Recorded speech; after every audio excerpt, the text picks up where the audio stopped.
கர்த்தருடைய விலையேறப்பட்ட நாமத்தினால் உங்களை நாங்கள் வாழ்த்துகிறோம். In the great name of God. கர்த்தருடைய நாம மகிமைக்காக இன்றைய தினத்தில் சில வசனங்களை வாசிக்க போகிறோம். Today we are going to discuss some verses from the Bible. நீங்கள் யாவரும் ஜெபத்தோடு கூட சிந்திக்க So வேண்டும். all be ready with the prayers. தேவ ஆவியானவர் நமக்கு உதவி செய்வார். Let the Holy Spirit help us. நாம் ஜெபிக்கலாம். Let us pray.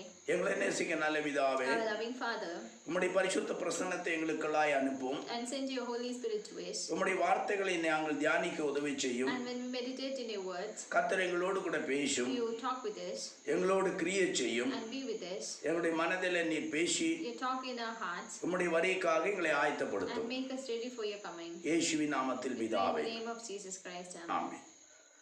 இன்றைய தினத்தினுடைய வேத தியானத்திற்கென்று Today for our meditation, மத்தேயு சுவிசேஷத்தினுடைய 24ஆம் அதிகாரத்தில் நாம் வருகிறோம். we are going to see Matthew chapter 24. 6வது வசனத்தில் Verse 6 says like this. யுத்தங்களின் செய்திகளை கேள்விப்படியவர்கள் கலங்காதபடி எச்சரிக்கையாயிருங்கள்.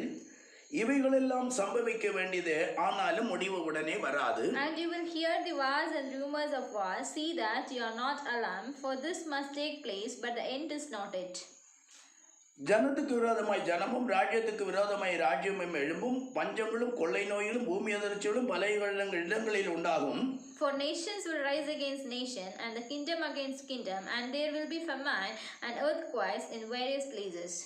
இவைகளெல்லாம் வேதனைகளுக்கு ஆரம்பம். All these are but the beginnings of the birth pains. ஆகவே இந்த வேதனைகள் எல்லாம் நாம் இப்பொழுது அனுபவித்துக் கொண்டிருக்கிறோம். So we are suffering these pains nowadays. இப்பொழுது உலகத்தில் பலவிதமான மரண ஓல சத்தங்கள் கேட்டுக்கொண்டே இருக்கிறது. So nowadays in the earth we are hearing lot of death waves.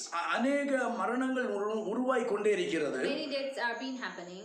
இந்த கொள்ளை நோக்கி எந்த விதமான மருத்துவம் இல்லை. And there is no medicine for this pestilence. இதுவரைக்குமாக உலகம் அதை ஆராய்ந்து கொண்டிருக்கிறது. And the entire world is having a research on it. காலகட்டங்களில் வேறொரு வியாதி நமக்குள்ளாக வரும் என்று யோசிக்கிறோம். And we are thinking that we will be facing a new kind of pestilence again. ஏனென்றால் Why? நம்முடைய முகங்களிலே முகக்கவசம் போட்டு விடுகிறோம். So we are just covering our faces with a mask. சரியான நம்முடைய சுவாசம் நமக்குள்ளாய் போவதில்லை. And we are not getting a proper breath inside. அதற்கு பின்னாக சரியான சுவாசம் வெளியே வருவதும் இல்லை. And we are not giving a proper breath outside. இந்நாளடைவில் நம்முடைய நுரையீரல் எல்லாம் பாதிக்குமா என்பதை So we சந்தேகமாயிருக்கிறது. are having a doubt whether our lungs will get affected because of this. காரணம் நம்முடைய இந்த கவசம் எல்லாம் போட்டு அந்த சுவாசம் இழுக்க நமக்கு முடியவில்லை. Because we are having a trouble to breathe while wearing the mask. எவ்வளவு நம்மை பாதுகாத்து பார்க்கிறோம். So we are protecting us as much we can. எவ்வளவு நம்முடைய வாழ்க்கையிலே நாம் சோதனையை தப்பிக்கொள்ள பார்க்கிறோம். And we are protecting us as much as we can. ஆனால் உலகத்தில் அது முடியவில்லை. But it is not possible. அடுத்ததாக Again. இந்த பயங்கரமான வெட்டுக்கிளிகள் எல்லாம் வந்து And there will be locusts. நம் உலகத்தில் பார்க்கும்போது பலவிதமான வேதனைகளை நமக்குள்ளாக வைத்திருக்கிறது. And it is giving us lot of troubles. இதை குறித்து உலகத்தில் செய்திகளை நாம் காண்கிறோம். So we have seen all that in the news. இந்த செய்தியை நன்றாக கவனித்து பாருங்கள். So please listen that news once more. இப்பொழுது இந்த செய்தியை பார்த்த பின்னதாக After watching that news, நிச்சயமாக நமக்கு ஒரு பஞ்சம் உண்டு. and after that we'll be having a famine. இதெல்லாம் உலகத்தில் உருவாவது காரணம் என்ன? And what is the reason for all this? அடுத்ததாக பார்க்கும்போது எங்க பார்த்தாலும் பூமி அதிர்ச்சிகள். And if we see, and there is earthquakes in many of the places. அதுபடினால் பூமி அதிர்ச்சி நிமித்தமாக அநேக இடங்களிலே இன்றைக்கு அழிந்து கொண்டே இருக்கிறது. And because of the earthquakes, many places are being destroyed. எத்தனையோ வீடுகள் இழந்திருக்கிறோம். And they have lost the many houses. எத்தனையோ விதமான சூழ்நிலை மரணம் And உண்டாயிருக்கிறது. they have lost their lives. அநேகர் ஊனமாயிருக்கிறார்கள். Many has become as handicapped. ஆகவே ஒரு பாகத்தில் இவ்விதமான பலவிதமான சோதனை. So we are having lot of temptation like this in one part. அடுத்ததாக பெருமழை. After that we are facing great rain. தண்ணீரினால் அழிந்த அழிவுகள். And due to the floods, many have been lost. கடந்த நாட்களில So last in the news, இந்த Nilgiri பாகத்தில in the Nilgiris, இந்த மலையெல்லாம் பிளர்ந்து தண்ணீரினால் மூழ்கி நஷ்டமானதை அறிவீர்கள். so because of rain we faced a lot of difficulties. அதே சமயம் கேரள மாநிலத்தில் பார்த்தால் And if we take about Kerala, அது தண்ணீரினால் மூழ்கிப்பட்டது. எல்லா வீடுகளும் நிறைந்து விட்டது. and all the houses and all the places were affected with the flood. மரங்கள் எல்லாம் மூடப்பட்டது. All the trees were covered. அன்றைக்கு பெரும் நட்டங்களை பார்த்தோம். And we faced many losses. இப்படி விதமாக பல இடங்களில் பல சூழ்நிலைகளை கவனித்துக் So கொண்டிருக்கிறோம். like this we are just observing many kind of situations in the world. அடுத்ததாக Next, நாம் பார்க்கும்போது சுனாமி அலைகள். and we have experienced a tsunami. இந்த சுனாமி அலைகளிலே எத்தனையோ பேர் மரித்து விட்டார்கள். And through that tsunami, many have been died. உயிரோட வீடோடு கூட சேர்த்து அது தூக்கி போய்விட்டது. And it has taken them with the houses. சற்றும் எதிர்பாராத சூழ்நிலை இதெல்லாம் சம்பவித்தது தெரியும் தானே. And it was happened in the unexpected times. இந்த செய்தியை கொஞ்சம் பாருங்களேன். Watch that news once again. இவ்விதமாக ஜனங்கள் எத்தனையோ அழிந்து போய் So கொண்டிருக்கிறார்கள். likewise, many people have been taken away from the earth. நமக்கு என்ன நடக்குது என்பது நாமே So தெரியவில்லை. we don't know what is happening for us. என்ன என்றால் பிரியமானவர்களே, So my dear beloved, இந்த பரிசுத்த வேதாகமம் என்பது the Holy Scripture, அந்த காலகட்டங்களில which was given on that days, பரிசுத்த மனிதர்களினால which was written by the holy means, பரிசுத்த ஆவியினால ஏவப்பட்டு they were in the Holy Spirit, எழுதப்பட்டதான வசனம் தான் இன்னைக்கு வேத உபதேசம். and that is the Bible what we have now. ஆகவே இந்த பெரும் பூமி அதிர்ச்சிகள் உண்டாகும் என்று பரிசுத்த வேதாகமம் So சொன்னது. the Holy Scripture says that we will have a lot of earthquakes. அது நமக்கு நன்றாக தெரியும். So we know that very well. இப்பொழுது சமீபத்தில் நடந்ததான இந்த சுனாமியை பற்றி நமக்கு நன்றாக தெரியும். So we know about the recent tsunami what happened. இதை குறித்த பரிசுத்த வேதாகமத்தில் About this in the Holy Scripture, Amos தீர்க்கதரிசியினுடைய காலகட்டங்களில at the period of the prophet Amos, இவ்விதமாக ஒரு வார்த்தை எழுதியிருக்கிறார். he has written a word like this. ஆகவே இந்த ஆமோஸ் தீர்க்கதரிசியினுடைய காலகட்டங்களில So the period of Amos, இந்த பரிசுத்த மனிதன் this holy man, தன்னுடைய ஆவியினால் ஏவப்பட்டு எழுதினது he wrote in the Holy Spirit, இந்த மேலே வீழ்த்தப்பட்டதான கனமழை. and he's telling that the rain which drops from the heaven, ஆனபடினால் அநேகடம் தண்ணீரினால் அழிந்தது. so all it just destroyed with the floods. அடுத்ததாக tsunami. After that the tsunami. சுனாமியை பற்றி என்ன சொல்கிறோம்? About tsunami what we see, அது கடல் உள்வாங்குதான். and the water takes inside, அந்த கடல் தண்ணி எல்லாம் முன்னால இருந்து அப்படி உள்ள போகுது. and the sea calls the waters inside, இப்போ கடல் தண்ணி எல்லாம் வெட்டாந்தரையா இருக்குது. and the shore is empty. அப்ப நம்ம கேட்கும்போது எல்லாம் கடல் உள்ளு வாங்கிருச்சுங்க. And all says that the water has caused the sea. இப்போ எல்லாரும் போய் அதிசயமாய் அதை பார்க்கிறோம். So all of us wonder and see that. என்ன கடல் எல்லாம் உள்ள போயிருச்சு. What happened? There is no water and all the water has gone inside. அங்க என்ன நடக்குது? What is going to happen? இந்த தண்ணீர் எல்லாம் கடலுக்குள்ள போயிருச்சு, பூமிக்குள்ளாக. So all the water has been taken inside the sea. இப்போ கடல் முற்றிலுமாக ஒன்றுமில்லை, வறண்டு விட்டது. And the shore is empty now. அந்த கண்ணுமைக்கும் நேரத்துல And with that time, அந்த உள்ள போன தண்ணீர் the water which has gone inside, அதிவேகமாக சக்தியாக புறத்தில் வந்தது. it came forcefully and very fast. ஆனபடினால் நிறைய பேர் மரித்து விட்டார்கள். So many died because of that. அநேக வீடுகள் They இழந்தார்கள். have lost their houses. அநேக உடைமைகளை இழந்தார்கள். They have lost all their holds. எல்லாரும் தண்ணீரில் They அழிக்கப்பட்டார்கள். were taken away from the water. பிரியமானவர்களே, My dear beloved, இந்த சுனாமியை குறித்து about the tsunami, இங்கு நாங்கள் வாசிக்கிறோம். we are just here to read Amos 9ஆம் அதிகாரத்தில் the book of Amos, 6வது வசனம். chapter 9 and verse 6. அவர் வானத்தில் தமது மேலறைகளை கட்டி பூமியில் தமது கீழறைகளை அஸ்திபாரப்படுத்தி சமுத்திரத்தின் தண்ணீர்களை வரவழைத்து அவைகளை பூமியினுடைய விசாலத்தின் மேல் ஊற்றுகிறவர் கர்த்தர் என்பது அவருடைய நாமம். Who builds his upper chamber in the heavens and found his wealth upon the earth, who calls from the waters of the sea and pours them out upon the surface of the earth. The Lord is his name. ஆகவே So பரலோகத்தின் தேவன் the Lord of heavens, ஏன் இந்த பூமியில் இவ்விதமாக கோபப்படுகிறார்? so why he's getting angry on the world like this? மனிதனுடைய அக்கிரமம் அதிகமானபடியினால் Because the sins of the people have been increased. நமக்கு நன்றாக தெரியும், So we know very well, தேவனுக்கு விரோதமான பாவ செயல் நம்மில் அநேகர் செய்து so கொண்டிருக்கிறோம். many are doing against to God. இளம் பிள்ளைகளை பலவிதமான சூழ்நிலையில அசுத்தமான காரியங்களை செய்கிறார்கள். So all the adults and the small children are doing some unholy things. இவ்விதமாக அநேக குழந்தைகளை மரிக்கும்படியாய் செய்கிறார்கள். So many are just spoiling the kids. மனிதனுடைய புத்தி எல்லாம் All the mind of the man, மிருகத்தினுடைய புத்தியை போல் மாறுகிறது. it is just changing as the mind of beast. அவனுடைய சமாதானத்தினுடைய வாழ்க்கையே இல்லை இப்போ. And he is not having a piece of life. அநேகர் குழந்தைகளை கொண்டு போய் And many are taking the kids. சமைத்து சாப்பிடுவதாக செய்தி வருகிறது. And we hear the news they are cooking and having their kids. இவ்விதமாக இந்த கருச்சிதைவுகள் எல்லாம் உண்டாக்கி And they are just aborting the child. புஷ்பத்தை நமக்கு நன்றாக தெரியும். And they are eating it. ஆகவே So பிரியமானவர்களே, my dear children, இந்த உலகத்திலே பார்க்கும்போது when we see in this world, பெற்ற தாய் தன் பிள்ளைகளை சமைத்து சாப்பிடக்கூடிய ஒரு காலம் வரும் என்று and the Bible Bible says that the mother will eat his own baby. நாம் வேதத்தில் So வாசிக்கிறோம். we read in the Bible. ஆகவே பிரியமானவர்களே, So my dear beloved, தேவனுடைய சமூகத்தில் in the presence of God, தேவனுடைய கோபம் பற்றியறிகிறதான வேளையில் the wrath of anger is upon the world. இவ்விதமான சூழ்நிலைகள் எல்லாம் உருவாகிறது. So like this we are facing many situations. ஆகவே இளம் பிள்ளைகளை, So they are just சிறு குழந்தைகளை the kids, இதை சமைத்து சாப்பிடுவதாக they cook and eat. எரேமியா தீர்க்கதரிசியினுடைய காலகட்டங்களில் The book of Jeremiah says like this, இவ்விதமாக எழுதியிருக்கிறார். and it has written like அதே சமயத்தில் in same situation. பழைய ஏற்பாட்டில் பல இடங்களில் உண்டு. It is there in the Old Testament in many places. இவைகளை அதிகமாக சொல்லி நேரம் போக்க விரும்பவில்லை. So we don't wish to waste time upon saying this. ஆகவே புலம்பலின் புஸ்தகத்தில் So when we come to the book of Lamentations, இங்கு பார்க்கும்போது 4ஆம் அதிகாரத்தில் the chapter 4, 10வது வசனம், verses 10 says like this. இரக்கமுள்ள ஸ்திரீகளின் கைகள் தங்கள் பிள்ளைகளை சமைத்தன, என் ஜனமாகிய குமாரத்தின் அழிவில் அவைகளுக்கு ஆகாரமாயின. The hands of compassionate women have boiled their own children. They became their food during the destruction of the daughter of my people. காரணம் என்ன? What is the reason? இந்த உலகத்தில் இருக்கிறதான பயிர்களில் வெட்டுக்கிளி இன்றைக்கு தின்று விடுகிறது. So all the grains what is there in the world has been spoiled by the locust. இது புதுவிதமான வெட்டுக்கிளி. And it is a new type of locust. எவ்வளவோ துரத்தி பார்க்கிறார்கள். They have chased it so much. வட மாநிலத்தில் பார்க்கும்போது And when we see the north side, நிறைய பயிர் வகையெல்லாம் நஷ்டப்பட்டு it has விட்டது. spoiled all the grains. இப்பொழுது நம்முடைய தேசத்தில் அது பறந்து வந்து கொண்டிருக்கிறது. And it is coming upon to our places. நாம சாப்பிடக்கூடிய சாப்பாடெல்லாம் And what the food we are eating, இந்த பயிர் வகைகளை எல்லாம் இந்த வெட்டுக்கிளிகள் எல்லாம் தின்று விடுகிறது. so all the plant items are eaten by the locust. பிரியமானவர்களே, So my dear beloved, இது நாம ஆச்சரியப்படுகிறோம். so we are just wondering upon it. என்றால் பிரியமான தேவனுடைய ஜனங்கள், So my dear beloveds, உங்களுடைய கைகளில் இருக்கிற வேத புத்தகத்தை கொஞ்சம் ஆராய்ந்து பார்க்க வேண்டும். just have a research on your book, what you have in the hand. ஆகவே தான் நாங்கள் பரிசுத்த வேதாகமத்தை நாங்கள் நம்புகிறோம். So we believe in the Bible.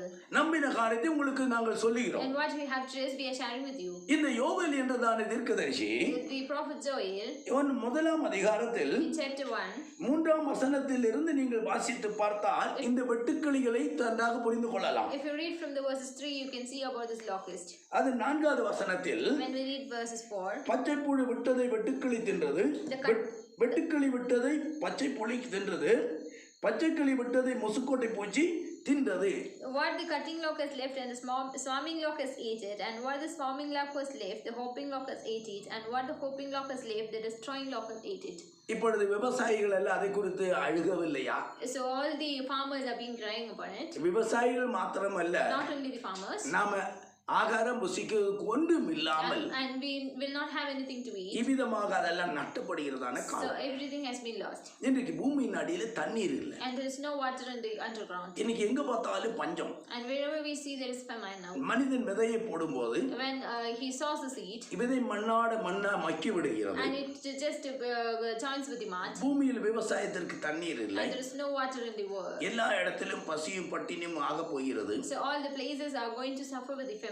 ஆகவே பிரியமானவர்களே, So my dear beloved, நாங்கள் உங்களோடு கூட பேசுகிறது so என்னவென்றால், what we are sharing with you is, நாம் எல்லாம் ஒரு இருண்ட கண்டத்துக்கு போய் so கொண்டிருக்கிறோம். we are just going to a dark continent. இது தப்பிக்கொள்ளக்கூடிய ஒரே ஒரு வழி, So the only way to escape from this is, மனிதனுடைய வாழ்க்கையில் ஒரு சமாதானம் வர வேண்டுமானால் and if man should have peace in his life, இந்த பாவ செயல்கள் எல்லாம் நாம் நிறுத்த வேண்டும். we have to stop all the sins what we are doing against God. அப்பொழுது ஒருவேளை கர்த்தருடைய கோபம் நம்ம மேல அது தணிந்து வரும். So the anger of the God will reduce. ஆகவே பரிசுத்த வேதாகமத்தில் So in the Holy Scripture, இந்த பஞ்சகாலம் வருவதை குறித்து about this famine, இந்த யோவேல் தீர்க்கதரிசியில the Joel prophet says like this. 2ஆம் அதிகாரத்தினுடைய 10ஆம் வசனம் வரைக்கும் வாசிக்கும் போது Chapter 2 verses 10 says like this. நீங்கள் கொஞ்சம் தயவாக வாசித்து பாருங்கள். So please listen. இங்கு 17வது வசனத்துல Verses 17 says like this. விதையானது மண்கட்டியின் மேல் மக்கி போயிற்று, பயிர் தீர்ந்து போகிறதினால் பண்டகசாலை பாழாய் களஞ்சியங்கள் இடிந்து போயின. The sheaves dwells under the clouds, and the storehouses are destroyed, and the granaries are torn down, because the grain has dried up. மிருகங்கள் எல்லாம் தவிக்கிறது, மாட்டு மந்தைகள் எல்லாம் தங்களுக்குள் மேய்ச்சல் இல்லாததனால் கலங்குகிறது, ஆட்டு மந்தைகளும் சேதமாயிற்று.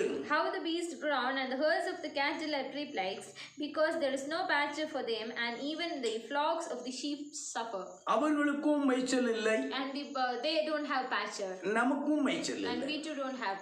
பூமியில தண்ணீர் இல்ல, There is no water in the world. நான் வறண்டு போகிறது. Our tongue is getting dry. நம்முடைய வாழ்க்கையில சமாதானத்தை இழந்து And we கொண்டிருக்கிறோம். are losing our peace in the life. பிரியமானவர்களே, So my dear beloveds, தேவனுடைய சந்நிதியில in the presence of God, இன்னைக்கு நாம் சிந்தித்து பார்க்க we have வேண்டும். to think a thing. தேவனுடைய பிள்ளைகளை All the children of God. நாம் இந்த கொஞ்சம் கவனிக்க வேண்டும். So let us listen here. ஆகவே பரிசுத்த வேதாகமம் என்ன So சொல்லுகிறது? what does the Holy Scripture say? இரண்டாம் அதிகாரத்தில் வரும்பொழுது We come to chapter 2. அது 12 வசனத்துல Verses 12 says like this. இவ்விதமாக ஒரு வசனம் உண்டு. And there is a verse like this. ஆதலால் நீங்கள் இப்பொழுது உபவாசத்தோடும் அழுகையோடும் புலம்போடோடும் உங்கள் முழு இருதயத்தோடும் என்னிடத்தில் திரும்புங்கள் என்று கர்த்தர் சொல்கிறார். Yet now declares the Lord, return to me with all your heart, with fasting and weeping and with the mourning. அது 14வது வசனத்தில் வாசிக்கும் And போது when we read verses 14, ஒருவேளை அவர் திரும்பி மனஸ்தாபப்பட்டு உங்கள் தேவனாய் கர்த்தருக்கு போஜன பலியும் பான பலியும் செலுத்துவதற்கான ஆசீர்வாதத்தை தந்தருளுவார். who knows whether he will not turn and relent and leave a blessing behind him, a grain offering and a drink offering for your Lord your God. ஆகவே பிரியமானவர்களே, So my dear beloveds, இனி உலகத்தில் வரக்கூடிய காலங்களில in the upcoming days, இதெல்லாம் சம்பவித்துக் கொண்டிருக்கிறது. so everything is happening now. ஆகவே So Luca சுவிசேஷத்தினுடைய when we come to the book of Luke, 21வது அதிகாரம் வரும்போது chapter 21, 33வது வசனத்தில் என்ன சொல்லுகிறது? what does verses 33 say? வானமும் பூமியும் ஒழிந்து போகும், என் வார்த்தைகளும் ஒழிந்து போவதில்லை. Heaven and the earth will pass away, but my words will not pass away. உங்கள் இருதயம் பெருந்தண்டினாலும் வெறியினாலும் லௌகிக கவலையினாலும் பாரமடையாத படிக்கும் நீங்கள் நினையாத நாள் அந்த நாள் உங்கள் மேல் வராத படிக்கும் எச்சரிக்கையாயிருங்கள். But watch yourself lest your hearts be weighed down with this passion and drunkenness and the cares of his life, and the day come upon you suddenly like a trap. பூமியில் இருக்க குடிகள் அனைவரும் மேல் இது ஒரு கண்ணியை போல் வரும். And it will come like a trap upon all the peoples. ஆனபடியால் So பிரியமானவர்களே, my dear beloveds, இந்த காலகட்டங்களில் வரும்போது when we come to this situation, இவைகள் எல்லாம் நடந்து கொண்டிருக்கிறது. so everything is happening now. இந்த உலகத்தில் நடக்கிறதெல்லாம் வேதத்தில் உண்டு என்பதை நாங்கள் தெளிவுபடுத்தி So we are காண்பிக்கிறோம். telling here that what all happens, the word is there in the Bible. ஆனபடியால் ஆண்டவராய் இயேசு கிறிஸ்து சீக்கிரமாய் So வரப்போகிறார். the Lord Jesus Christ is going to come soon. இவைகள் எல்லாம் அடையாளம். Then this is the signs of it. இவைகள் எல்லாம் தேவனுடைய சந்நிதியில் நமக்கு ஆண்டவருடைய வருகை குறித்து வெளிப்பாடு. And this is the revolution of God's coming. அங்கு திட்டமாய் சொல்லப்படுகிறது. And it is said very clearly. லூக்கா 21வது அதிகாரத்தில் Luke chapter 21, 25வது வசனத்தை வாசிக்கிறேன். verses 25, let us listen. சூரியனிலும் சந்திரனிலும் நட்சத்திரங்களின் அடையாளங்கள் தோன்றும், பூமியின் மேலுள்ள ஜனங்களுக்கு தத்தளிப்பும் இடுக்கணும் உண்டாகும், சமுத்திரமும் அலைகளும் முழக்கமாயிருக்கும். And there will be signs in the sun and moons and stars, and on the earth distress of nations in the perplexity because of the roaring of the sea and the waves. அப்பொழுது மனுஷகுமாரன் மிகுந்த வல்லமையோடு மகிமையோடு மேகத்தின் மேல் வருகிறதை காண்பார்கள். A people fainting with the fear, with the foreboding of what is coming on the world, for the powers of the heavens will be shaken. 36வது வசனத்தில் When we read verses 36, ஆகையால் இனி சம்பவிக்க போகிற இவைகளுக்கெல்லாம் நீங்கள் தப்பி மனுஷகுமாரனுக்கு முன்பாக நிற்க பாத்திரவான்களா எண்ணப்படுவதற்கு எப்பொழுதும் ஜெபம் பண்ணி கொண்டிருங்கள் என்றார். but stay awake at the times, praying that you may have strength to escape all these things that are going to take place and to stand before the Son of Man. ஆகவே ஆண்டவராய் இயேசு சீக்கிரமாய் வருவார். So the Lord Jesus Christ is going to come soon. இந்த வருகை குறித்து பரிசுத்த வேதாகமம் About this, the Holy Scripture says like this, இது ரகசிய வருகை. and it says it is a secret coming, ஒரு திருடனை போல் இயேசுவானவர் and he'll come like a thief. நாம் எதிர்பாராத சூழ்நிலையில் வந்து விடுவார். He'll come in an unexpected time. ஆனபடியால் பிரியமானவர்களே, So my dear beloveds, அப்போஸ்தலனாகிய Pavul Paul says like this, இந்த 1 கொரிந்தியர் 11ஆம் அதிகாரம் வரும்பொழுது in 1 Corinthians chapter 15, 15ல chapter 15, 51வது வசனத்தில் and verses 51 says like இதோ this, ஒரு ரகசியத்தை உங்களுக்கு அறிவிக்கிறேன், நாம் எல்லாரும் நித்திரை அடைவதில்லை, கடைசி எக்காலம் தொனிக்கும் போது ஒரு நிமிஷத்திலே ஒரு இமைப்பொழுதிலே நாம் எல்லாரும் மறுரூபமாக்கப்படுவோம். behold, I tell you a mystery, we shall not sleep, but we shall be changed in a moment, that in a twinkling of an eye, at last the trumpet will sound, and the dead will be raised. எக்காலம் தொனிக்கும், அப்பொழுது மரித்தோர் அழிவில்லாதவளாய் எழுந்திருப்பார்கள், நாமும் மறுரூபமாக்கப்படுவோம். And we will be changed.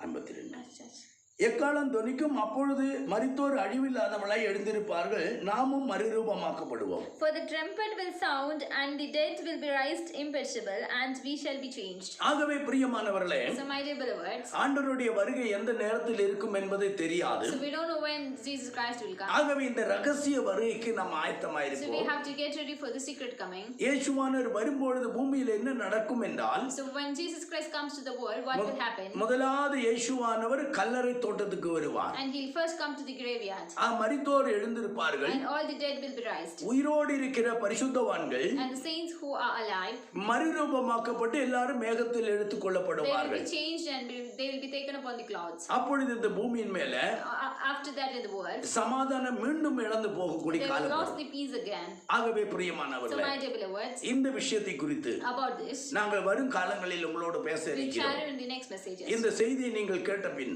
After hearing this message, தயவாக உங்களுக்கு ஏதாவது சந்தேகம் and இருக்குமானால் if you have any doubts, நீர் எங்களோடு கூட கேளுங்க, please be connected with us. அல்லது வேத புத்தகத்தை ஆராய்ந்து பாருங்க, Or else please read the Bible. அல்லது உங்களுடைய போதகரிடத்தில் போய் கேட்டு பாருங்க. Else go and meet your pastor and ask, அவர் உங்களை வழி and நடத்துவார். he will guide you. நாம ஜெபிக்கலாம். So let us pray now. எங்களை நேசிக்க நல்ல Our loving பிதாவே, Father, நீர் உம்முடைய வருகை பொழுது and when you come, இந்த உலகத்தில் நாங்கள் and in the world we should be, நாங்கள் ஆயத்தமாயிருக்க உதவி and செய்யும். we should be ready for your coming. கர்த்தர் எங்களோடு கூட பேசினதுக்காய் ஸ்தோத்திரம். Thank you for speaking with us. எங்களை ஆயத்தப்படுத்தும். Make us ready. இயேசுவின் நாமத்தில் We pray in பிதாவே, the name of Jesus Christ. Amen. Amen. கர்த்தர் உங்களை ஆசீர்வதிப்பார்.